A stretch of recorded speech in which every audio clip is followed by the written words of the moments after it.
Et bien voilà donc l'inspection du premier bac. Je crois que tous les 3 bacs ont été trouvés par des visiteurs, c'est-à-dire les souris qui étaient là. Mais il y a une bonne activité. Parce que quand vous regardez, vous allez voir les œufs qui ont éclos et il y a quand même la vie. Il n'y a pas de traces de géniteurs. Je ne vois aucun cadavre de géniteur. J'essaie de regarder. Je ne les vois pas. Je ne vois pas de géniteur sur ce premier bac.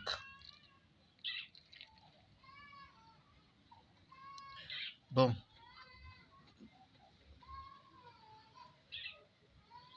Je ne vois pas. Et au même moment, par rapport à d'autres méthodes, il n'y a pas de remontée d'œufs. Il n'y a pas les œufs qui n'ont pas éclos et qui sont, comment dirais-je, un peu éparpillés. Donc ça, c'est au 10e jour. Voilà pour le premier bac. Je vais regarder le deuxième. Où il y a quand même un peu de fermentation. Le deuxième, non plus, je ne vois pas de rescapés de géniteurs. S'ils sont morts, où sont les cadavres? Je ne sais pas. Je ne vois pas.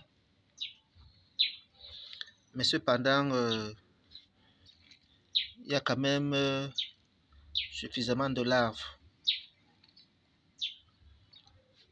Il y a suffisamment de larves, vous voyez.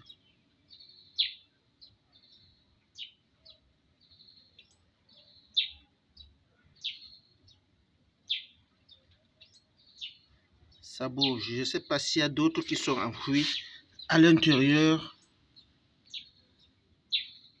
dans la nourriture. Je ne vois pas. Bon, on verra bien ce que ça donnera encore d'ici 20 jours.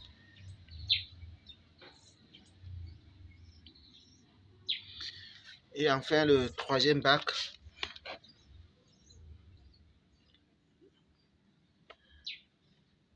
Même chose.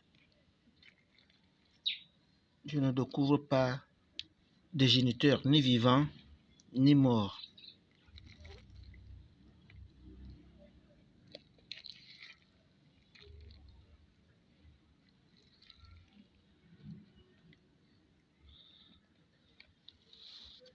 Donc, voilà comment ça se présente. Il n'y a pas de transpiration.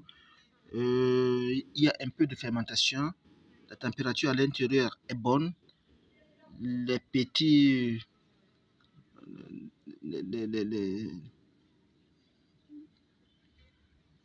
En tout cas, il y a de la vie. Je ne sais pas, c'est la première fois que j'expérimente cette technique. Je ne sais donc pas si cette vie est suffisante. Ok.